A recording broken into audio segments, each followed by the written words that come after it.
Hi, I'm Ben Parsons, I'm Austin Porter. and it's our Week 4 NFL preview show. But before we get into our picks this week, Austin, what's your biggest surprise of the year so far? I would have to go with the Minnesota Vikings and how they're 3-0 right now because they don't have a quarterback or a running back, and their defense has just been stellar. So I would have to go with the Vikings. What about you, man?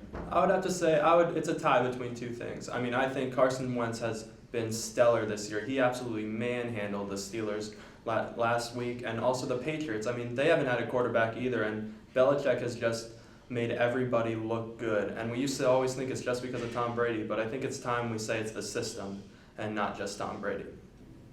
All right, the first game we'll discuss today is the Bills at the Patriots.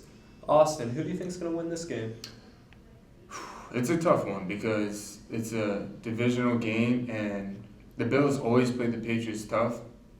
But the way the Patriots are playing right now, even without their starting quarterback, Tom Brady, they're just manhandling teams. And with Gronkowski might be back and Garoppolo might be back, it's going to be a good game, but I think Patriots going to get the win. What about you, Ben? I'll have to agree with you because Bill Belichick has made the Patriots look stellar this year. I mean, their offense has been firing on all cylinders, even when they've been playing with two different quarterbacks so far. They're about to get Tom Brady back, and I think they'll be 4-0 when they get him back. That being said, you can't discount the Bills because they just had a stellar performance against the Arizona Cardinals. Tyrod Taylor looked great. Their defense looked great. I think it'll be closer than a lot of people think, but I'll have to take the Patriots in this one. The next game we'll talk about today is the Seattle Seahawks at the New York Jets. Austin, what do you think is going to transpire in this one? Oh, this one's easy. I'm going to go with Seattle. The Jets had 8 turnovers last week, and 6 of them were interceptions. I'm not saying he's going to do that again, but Seattle has been looking pretty well. They're 2-1, but they could easily become 3-1 with a win over the Jets this week. What about you, Ben? The Seattle Seahawks have not played well when they have to take that cross-country trip, and they've looked inconsistent so far this year. Although I do think that Russell Wilson, if healthy enough, is going to have a decent game. That Jets defense is just top-notch. I mean, they had 7 sacks in Week 1. They played well in Week 2. They fumbled a little bit, stumbled. Sorry about that. But I think the Jets are going to play a lot better this week, because I think Ryan Fitzpatrick is not going to throw nearly as many interceptions. I mean, that was a lot. And I think Matt Forte is going to be able to run the ball in this game, and I think it's going to be a surprise win for the Jets, and they're going to take this one in a close game. The final game we'll talk about is the Chiefs and Steelers. Austin, who do you think is going to take this one? Wow, I'm going to have to go with the Steelers, and they did get destroyed by the Eagles, but Carson Wentz is looking really well. But for the Steelers, I think they're going to do a lot better. They have, Le'Veon Bell coming back this week, so that's going to be a huge advantage.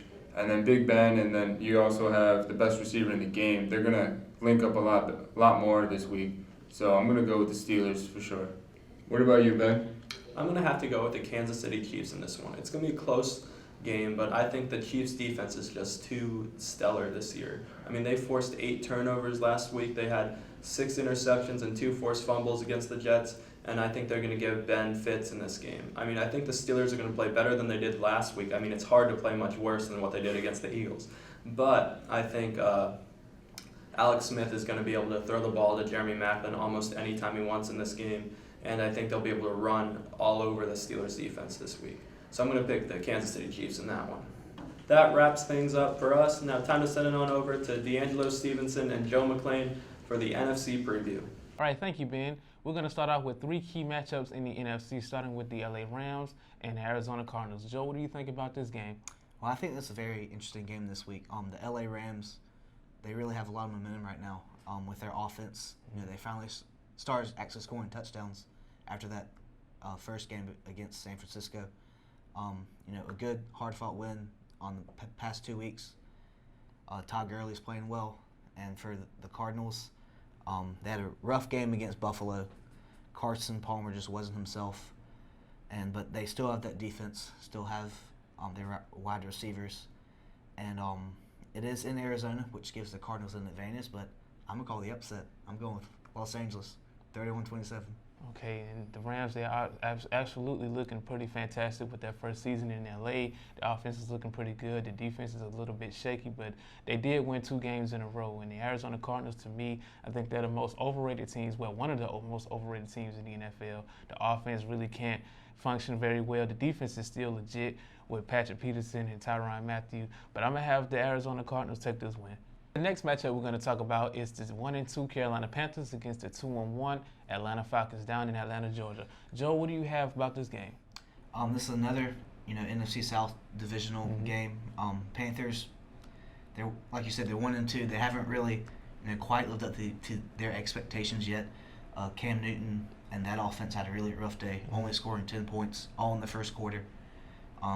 Cam got sacked Cam got sacked 8 times, which is the most since their Super Bowl 50 loss. But their defense is still one of the best in the league, and the key for them is to get it to Kelvin Benjamin because that just didn't happen last week against the Vikings. So what do you have about this game? Well, of course, the Carolina Panthers aren't living up to the expectations from a year ago. Obviously, they are the defending NFC champions. Cam Newton is still going to play like Cam. The defense is looking pretty good, but there is no consistency there. Going along with the Atlanta Falcons, they're coming out with a very impressive win in New Orleans on Monday. And defense is looking pretty solid. Matt Ryan is looking pretty solid. So I'm going to have to go with the upset with the Atlanta Falcons taking this game. Now, our final NFC matchup we're going to talk about is the Minnesota Vikings at home taking on the New York Giants. Joe, what do you have on this game? The Giants, they had a tough loss last week against the Washington Redskins. But they're still a very strong team. Eli Manning is still very efficient. But I think the Vikings, they're just a much better team right now, and I think that they will pull it out. Efficient, elite, Eli Manning. That was a good term you used there, even though they came off a very disappointing loss against the Washington Redskins on a lucky interception. This team is still elite in the NFC East. I really think the New York Giants is going to take this game, but you still can't sleep on the Minnesota Vikings. They do have a powerhouse defense, even though they don't have any weapons on offense. It's going to be a good game, but still, I'm going to take the New York Giants to win this game. Well, that wraps things up for this week's NFL preview. I'm DeAngelo Stevenson. I'm Joe McLean. And on behalf of Capital City Sports, we'll see you guys next week.